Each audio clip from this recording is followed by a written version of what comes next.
Hello, I'm Raina Bradley, a cooking and baking enthusiast. Welcome to Food Thought, where cooking and culture mix. Each week, we invite professional and home chefs with diverse cultural backgrounds to share their recipes, culinary tastes, and food traditions. Bread happens to be one of the most widely consumed foods in the world, where each culture takes simple ingredients like flour, yeast, water, and salt and makes them complex with specific characteristics and customs. Thus, Food Thought's current focus is breaking bread. Today, we're fortunate to have with us Abeer Saeed and her mom, Reshma Saeed, here to join us. Hello. Hi, guys. Hi. Welcome. Abeer is Indian American as well as an interior designer, so we kind of have something in common. Yeah. And she spent time not only working on designing kitchens, but also spent some time in the kitchen with her mom and grandmother, learning about their heritage through food. Mm-hmm. So today what I understand is that Abeer and her mom are going to share with us a recipe called Paratha. Did I pronounce that correctly? Yes. Roll your R a little bit. Paratha. There you go. Yes. Which is a staple from India, where wheat is the primary starch, right? Like a whole wheat, pretty much, right? Very good. Well, welcome to Food Thought. We're glad to have you. Thank you. I'm excited. I don't make paratha very often. I usually get it from the fridge, but I'm excited to make my own too. Very good. So do you guys want to tell us a little bit about paratha before we get started? Yeah, so paratha, we use it for like a vessel for everything and anything. We'll typically eat it with sugar, banana, ghee, or even yogurt, or even the dips like butter chicken. Butter chicken, of course, everybody knows. So vegetables. Yeah, vegetable dishes Lentil for like the dishes. Gujarati side, because a lot of my family is vegetarian and then the other half is not. So do a mix of everything, but And it's lentils. So a lot of the lentils and dals that we make. yeah. So I mean, it's just the vessel for anything or everything, desserts or even just your regular dinner staples as well. So Right. yeah, it's super easy to make, super simple, not very many ingredients. I mean, pretty much just these three or four, I should say. I think this is the simplest table we've had. Indians like to keep it simple, right? Everything except the clothes and the jewelry. Food, we try to keep it simple. food sometimes, the yes. and the gatherings. Right, that part we try to go all out. Yeah, we just like to spice it up anywhere we do it. There we go. Spice Yes, it up. spice it up. I like that. Yep. So should we get started? Let's go ahead. Yeah. So here we have about 2 cups of whole wheat flour, about a teaspoon of salt. Just gonna dump that in there. Right on. Mix it up, and then make a little well. So Kinda when like your it comes to paratha, what's the difference between paratha and other flatbreads? Pretty much the ingredients. There's no yeast in it. Yeah, We don't need to let it rise. Yeah, it doesn't need to rise or anything like that, and you're not necessarily baking it. This is more of a fried bread and a flatbread kind of style. Something other that people will use, like naan, that's typically baked in a clay oven, and that's what kind of gets at those bubbles and I don't know, the texture, the bumpy texture. It's more thicker than even a paratha. Paratha is like a thin version of a naan, Sure. but it's you're frying it on a frying pan. Yeah. And then you have different types of breads in India, like a roti, which is a very thin, and then you're kind of letting it puff up over your stove. And then we have puris, which is deep fried in oil that kind of... And those are the big, puffy ones, and you typically eat that with, And are those different breads specific to different regions for you guys? Yes. But basic same ingredients on all of them. Yeah, Right and on. just each one is kind of tendered differently in So either it's just fried a or measure deep fried. of oil, how much oil you'll put into each one of those. Where even in the parathas that we make, we don't always if we're making it fresh just to eat just right now, we won't necessarily put the oil in.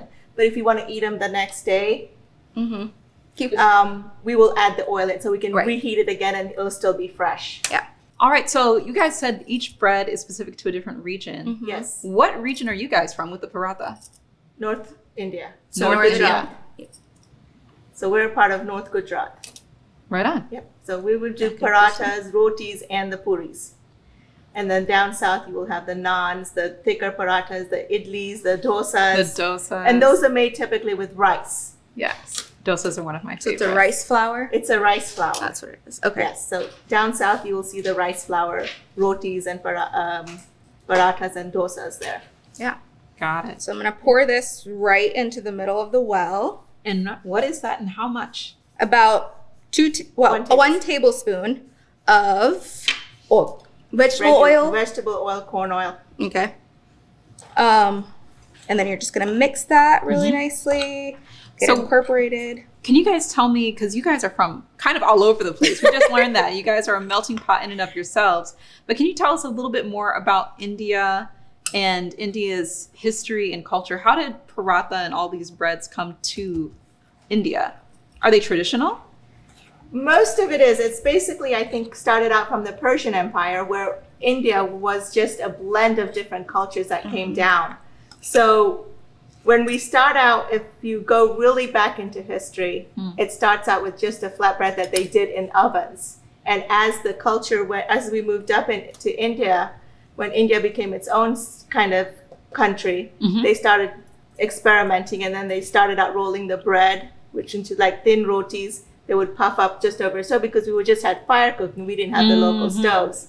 And then puris came about in different parts of India, where we would deep fry it when oil was more introduced. And then, as you know, then we can also stuff these. Sure. So, add different ingredients: potatoes, cheese, Cauliflower is my cauliflower, favorite. potatoes. You can even use beef, lamb, mince it up, and then roll it up into it and make it into a bowl, and then roll it out and fry it in ghee. Got it. I prefer ghee to fry them because it tastes better because you have that nice And explain buttery what taste. ghee is. Yes. Ghee is a clarified butter.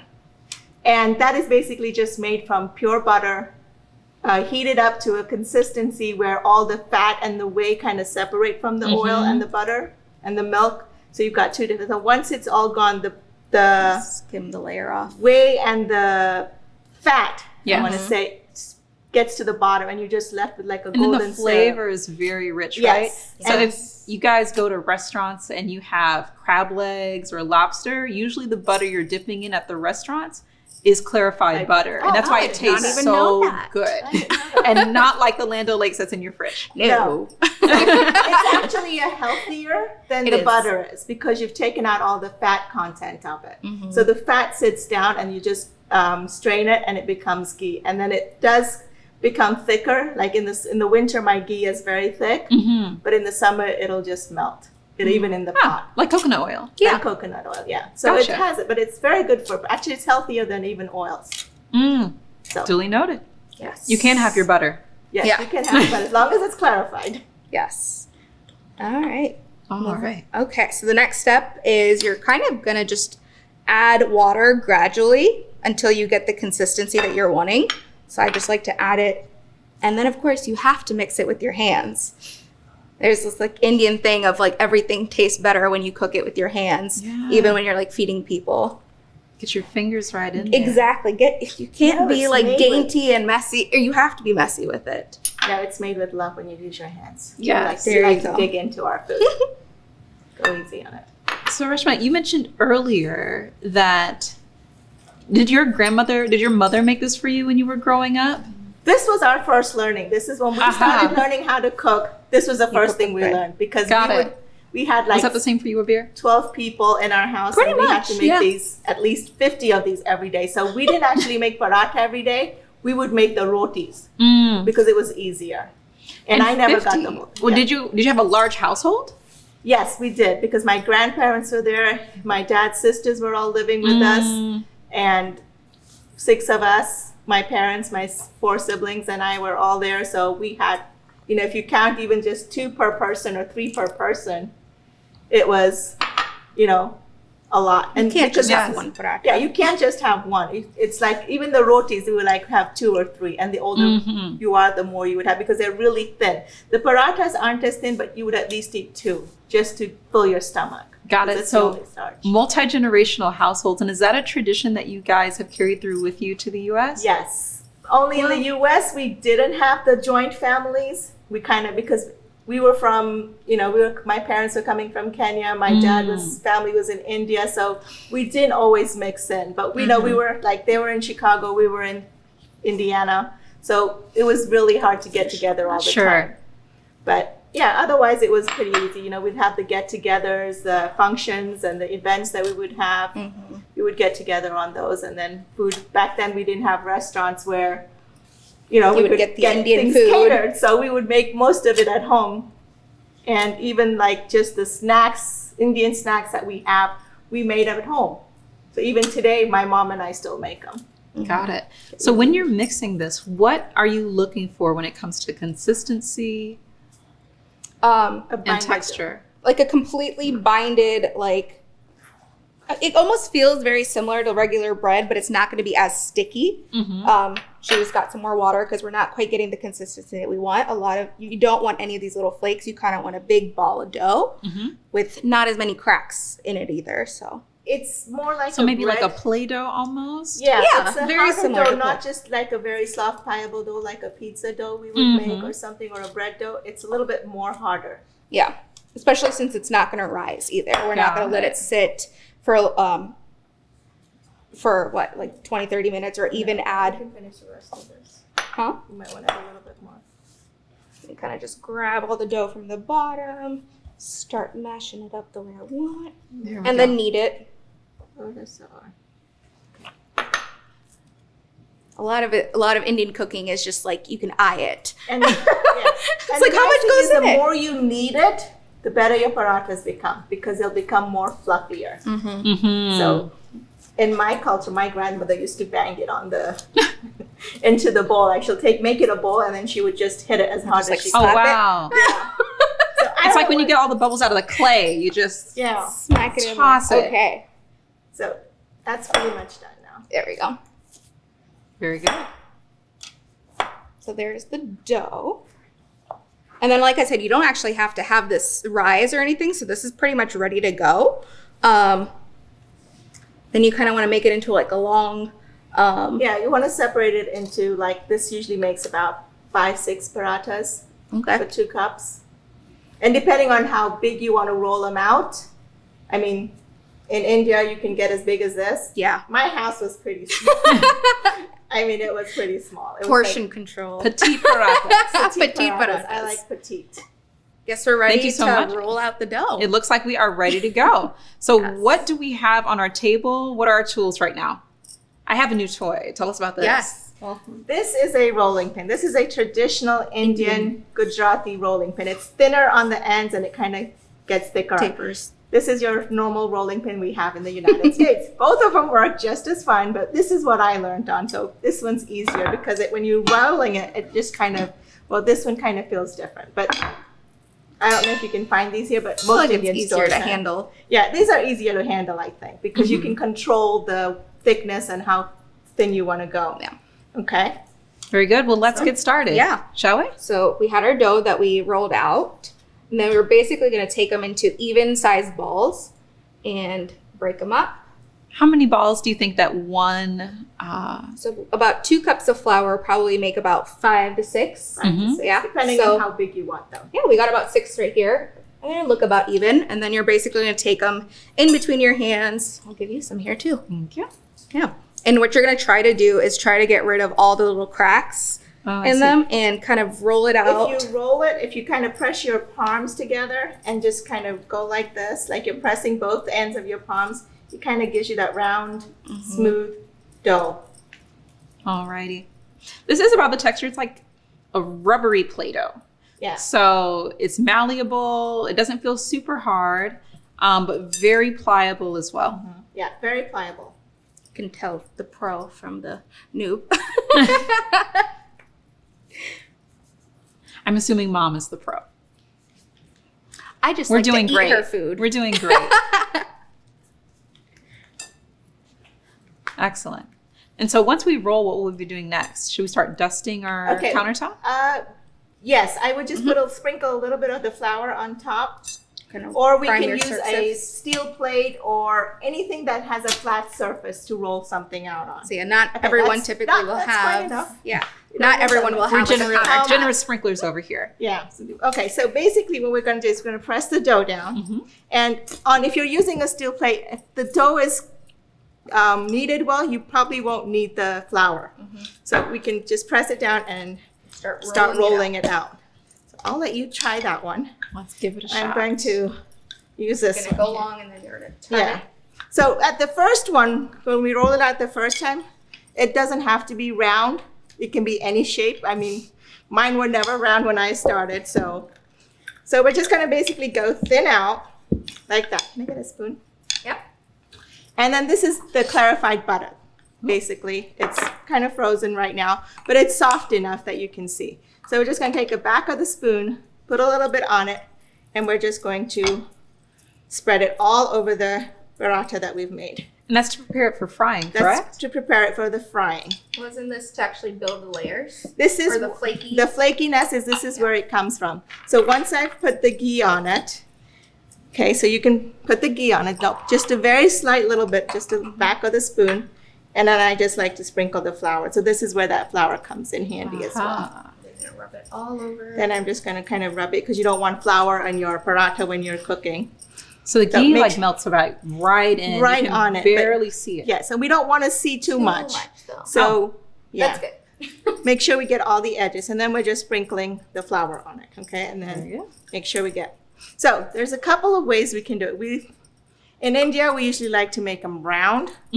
But some people, to make it easier, we'll just do a square one. So we'll just fold it like that. Sure. Fold once. Fold once. Fold it twice Fold over. twice. And then meet the And this will make your square paratha. Now, when we you've are. done this, you do need this, even if you're using any surface. So we're just going to dip it in here, and we're going to roll it out again, back to the same thinness. And then you kind of see you've built all these layers, and that's what'll give it the paratha, the flaky feel to it. So, and then we're Yes. just rolling it out again. And this is where this is where you want to kind of keep the shape of the paratha you want. So I'll make one. And then as you look at it, you can kind of see that the edges are thicker than the middle. So that's where you really want to work it. So we're going to thin out the ends, the edges. And like I said, you can roll it out as big as you want or as small as you want. This was kind of the size in my house of the paratha. And 2-3 is traditionally what a normal person will eat. So this is ready to go. And then we're just going to fry it. So I'll just put it in a heated frying pan and we'll put it in. And it kind of... With no ghee or anything on it yet. Yeah, So you're yeah, just gonna so put it on the hot let's pan. roll the rest of these out and then I'll show you how to fry. So I'm going to show you one more real quick on how to make the round one. So same concept when we rolled it out. We're just going to add the ghee. And do you have a preference for round or square in your households? Is it like when you cut the grilled cheese sandwich diagonally or straight? Like, do certain people have certain preferences? This one, the square it's easier. It's faster. Uh-huh. This one takes a little bit longer because you're actually going to have to roll it all the way out. But both of them, once you get the hang of it, they're both all the same. And it just goes down like a spiral. Uh-huh. And then we're just Like a snail. Like Yeah. a snail, squish it down. And then again, making sure to roll. I'm going to use mine. It's easier. I've had my new toy revoked. And then we're just rolling it out. And And if so you're- when you first started this, how long did it take you to get the hang of it? a whole summer. Lots of practice. Like daily? You're practicing every day? Every day we used to make either this or rotis or, the puris. So this was traditional in our house. It was an everyday item, just like. So when you're talking about roti and paratha and different types of breads, what's the difference between the types of breads? Do you use them for different meals or some more sweet and savory?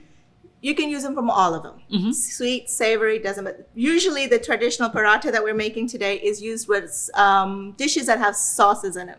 Something that's more soupy, like lentils and Yes. dals. and butter chicken, which has sauce in it with chicken.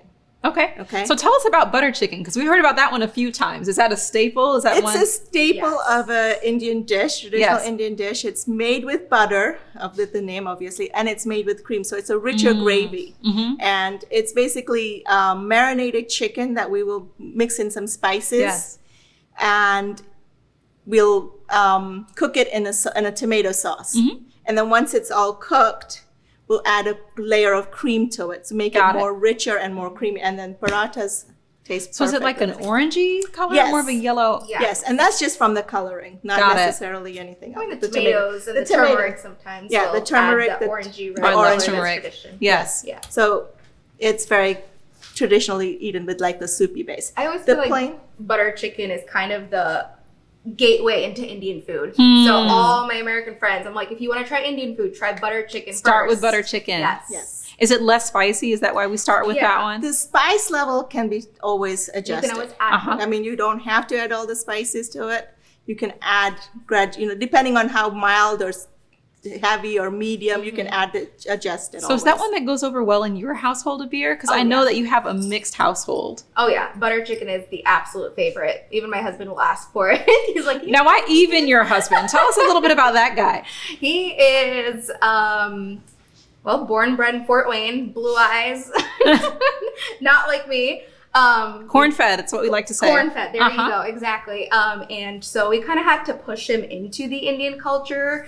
And again, his spice level was pretty much pepper before. So my mom slowly started adding more and more. And now he's like pro. And he's like an Indian food and everything. He would probably just fit right in. He's just, He eats my biryani, which is spiciest, I the love spiciest biryani. we can make at my house, obviously. But yep, that's what it is. So did he transition from butter chicken into things like tandoori? yeah. And tell us more about tandoori. Well, tandoori is more like a mix of... Tandoori is baked in, usually it's baked. Yeah. It's in a clay oven, or you can put it in the oven to bake it. And it's usually marinated meat that you will either put into a clay oven or a tandoori oven, which is traditionally what it's called, or a clay pot. Or you can put it in the oven like we do most of us, because most of us don't have a traditional tandoori oven in our houses. And then we have curries, which are basically just cooked meat in sauces. So we have different flavors of sauces and spices and blends that we will use to create these different dishes. Yes. One thing I love about Indian food is how spicy, how flavorful it is. It's incredible. And a lot of the curries are what, yogurt-based? A lot Yogurt of or them cream yogurt-based, cream-based, or even nut-based, because we'll use we'll soak the cashews or almonds in water, take the peels off the almonds, the cashews we can leave, and then we'll make a paste and we'll add them as sauces into like butter chicken. We can do either the cashews with it. We can add it to make it like it's called like a shahi dish, which is like the dishes of kings. Got it. So when you add like a peanut or a nut or some kind of cashews more in it, decadent. it's more decadent. The There we flavor go. changes a little bit more. But yeah, so Indian cooking, Persian cooking, Pakistani cooking is it's all about spices, all about the different blends and different traditions that, and there's just not one type of biryani or one type of way to make butter chicken. It's just different Every ways. family kind of has their own niche of how It's they like the potato salad. Exactly. Yeah, Everybody Everyone has their own twist. Exactly. So everybody puts their little, oh, this is from Hyderabad, this is from Karachi, or this is Punjabi. This is Punjabi, or Yes. this is Gujarati version of biryani, or this is my version. My mother-in-law used to just say to me, hey, this is my version. It's been handed down from tradition. So that's how we learned most of the cooking and things that are just passed down. Your mother sounds like my mother. Yep. Oh, she's a perfectionist too. My mother's a perfectionist. It is funny though, for like every time she made food, and if you said you did not like it, she would make it the whole week. Oh my gosh. So you Yes. would just learn to stay quiet and eat the food. Oh my goodness. But there weren't very many things that we didn't like. But Okay. We learned though really fast not to say anything. Yep. It was made for 3 days. And then we just said, okay, it was just a spoon. We had to eat that spoon least, in our yeah. dish. We So never it was good. not got to try anything. You have to try everything at least once. Give it all a shot. Yep. Exactly. Very good. Okay, so now we're ready to fry them. All right, now we have our bread all fried, and we have an extra shape in here. So we have some round parathas, some square parathas, and some triangular parathas as well. Now, will you tell us a little bit more about that frying process? Yeah, so basically what you're gonna do, you're gonna put it on a hot pan, let it sit, you're gonna see bubbles form, and then as soon as you see those bubbles form, it's gonna rise just a little bit. You're gonna flip it over, then you're gonna take your ghee, put the back of the spoon, roll it all over it, wait a little bit, and then flip it back over. It's about and a then, half teaspoon of ghee. And you'll kind of start seeing the brown spots and the like golden color that you typically see on a paratha like this here come up and form, and all those little bubbles and all that fun flavor and flakiness that comes up. So yes, that's what they'll look like. Yeah. This is actually the pale version. You'll see a pale version here. One pale version. But this is a really good way to like store them. You want to just partially cook them on both sides, and then you can stack them and then put them in the freezer and keep them for later. And that's kind of why we added the oil as well. Yeah. So when you add the oil, you can use them later and they won't dry out. Got it. Yeah, exactly. So this one doesn't get the ghee on it. Right. So if you're freezing it, you don't put the ghee on it. So the ghee would go on only if you're frying it and eating it that day. So half teaspoon there, and then half teaspoon when you take them out again, and then the nice golden brown. Yes. And we're ready to eat them. Yeah. Now, how do we usually eat parathas? I heard we have a lot of ways we can stuff them, we can roll them. Yes. Yeah. What are we doing today? So traditionally, if you're having it for breakfast, we'll do like a fresh cream, and we'll just take most of us just, in my family, we eat with our hands. Is this like a sour cream?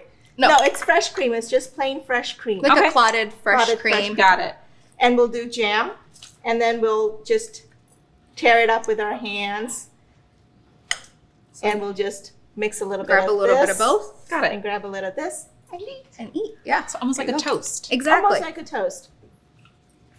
And then we can also do, if it's something like in the afternoon, we'll do like a yogurt. And in the yogurt, we'll put like a cilantro chutney, which is made with cilantro and green peppers and lemon. And we'll mix it with the yogurt. So it's just a mixed yogurt chutney. And then same way, we can eat with that. Or we can just add salt and cayenne pepper in the yogurt and mix with it. And then that's just the same different chutneys with it. You can even eat, my favorite is for breakfast, eating with an omelet and ketchup. So I just kind of get my egg, my vessel, and dip it in ketchup and put perfect bite. Perfect. My son likes it. He'll make a small egg omelet, roll it up, and he's ready to go. So it's like your own little burrito. Nice. To go Perfect burritos. little breakfast burrito. Exactly. Yes. So even if you're having like an afternoon snack and you have potatoes left over from the day before, Sure. Put them in there. just kind of spread them in, roll it up, and you have a potato burrito to go. Excellent. So when I eat this with the cream and the jam, it really makes me think of almost like a biscuit. It has that kind of flavor, that kind of buttermilky jam type of flavor. So very breakfasty. Yeah. Yep. But I think you guys mentioned before, it was when we were talking earlier, so nobody heard it. But about all the different cultures you guys are a part of. Yeah. So many. So Kenya and Kuwait and Pakistan and India and Fort Wayne somehow and Chicago. Do you fuse any of those different cultures into your toppings when it comes to paratha or your other food traditions in the kitchen? Yeah. Yes. We'll eat like the paratha with a lot of the Arab kebabs or even English foods. Like we've kind of mixed our own. So like you'll eat it with baked beans, which is like the British portion. But we added our spices. Oh yeah, of course. Everything we make, we add our spices to. Italian food, we'll put our own spices in it too. And then one of my favorite things that I used to make, it's the weirdest combination ever, so don't judge. But we'll take paratha, add ghee, some sugar, and bananas, roll it up, and eat it. It's like the... Oh, that sounds phenomenal. It's so good. It's like a crepe. Yeah. It's like a little crepe. Anything. Nutella, bananas, jam. Mix it all in. I mean, the nice thing about this is because it's just flour and salt and it's a very oil, neutral taste. It's a neutral taste. So you can basically take any dish and make it as part of that dish. Yeah. Got it. And burritos, roll-ups, fast food. Yeah. It's healthier. It's just because, it's just not all that. It's literally fast food. Exactly. Nice, fast and healthy. But it's fast healthy. Like, we can do fajitas on this too. Like stir-fried vegetables, and we'll just roll it up with cheese. Like a taco. Like a taco too. Yeah. So Or you can even like Excellent. the grilled cheese. I like to sometimes take this, put some cheese with some Like a quesadilla. yeah. Uh-huh. And this is also gonna sound really weird, but this is from my uncle. He will take a paratha, get some cheese on there, some chips, pickles, hot sauce, close it up, and that'll be his like to-go meal. Wow. Yep. Weird combination, but it's weirdly good. Everybody has that uncle, though. Yes. Yeah. He'll come up with the weirdest things, and surprisingly, they always turn out really good. Good job, Unc. Yes. Good job. Good job. Yeah. So tell us more then about, if you guys don't mind, about your own culture and tradition and how you've melted all those different places into who you guys Sure. are. So you mentioned earlier, Reshma, that you speak 4 languages. Yes. What are those? And then you can read a couple more. I can read Arabic. Uh-huh. I can speak Gujarati, Hindi, Urdu, and English, of course. Mhm. I studied French in high school, so I did 4 years of that. So I can pretty much figure out what they're trying to say, but don't hold me to it. But I can't carry a conversation, but I can pretty much figure out what we're saying. So yeah, it's been interesting to, kind of blend different things around and talk to different people. And, it's nice because I have that diversity and culture. Sure. And do you mind if I ask how you and your husband met? How you and Abeer's father, how you and Abeer's father met? Because he's from Pakistan, right? Yes. And you were born in Kenya. And Well, what was I your was route here- to Fort Wayne? I was born in Kenya. And then when they had the Civil arrest. civil arrest in 74, my parents moved to England because Kenya was a British colony. Sure. So we all had British passports, so we moved to Britain. And we were there for like 3-4 years. And then my parents, my dad's sister sponsored us to come to the United States. And we came to the United States. Chicago was our first stop. Stayed there 6 months. And then my father was looking for a business. And at that time, most Indian Patels went into the motel business. Patels in the motel business. Hotels in the motel business. So that's where we started. We were in Anderson, and then once my older sister was in her senior year, we wanted to move where they had a very good college. So Fort Wayne was our next place that he found Awesome. because IPFW was here at that time, thank God. And my parents didn't want us to go far away, so he wanted us as long as he could keep us in the house. Yes. And that's where I met my husband when I was in college. At IPFW. At IPFW. And he was a foreign exchange student that was coming from Kuwait. Wow. So, yep. I met and then had me. Yes. We ended up in Fort Wayne, then he joined the military. Then we moved to Germany for a little bit. That's where we had my other sister. And then we lived there for 2 years? 3 years. 3 years. And then we 3 years. moved back to Kuwait because my dad got a contract job there. And we lived there for 13 years. And now we're back here. Wow. So, yeah, kind of just all over the world. And I love that because, again, we've kind of gotten all the cultures and we're forced to learn those languages, especially living in Kuwait. She only learned to read it, but I learned to speak it as well. So, Very good. yeah. I want to thank Abeer and Reshma so much for coming and joining us for Food Thought and giving us a taste of your culture. Reshma, I hear that there's extra episodes in the works for you. So we're looking forward to that continued partnership. Through Food Thought's Breaking Bad theme, it's so amazing to see how 4 simple ingredients can become something that's not only delicious, but also meaningful. And truthfully, who doesn't like bread, right? Exactly. For more information, go to foodthought.net. And we look forward to our next episode where, again, we will mix cooking and culture.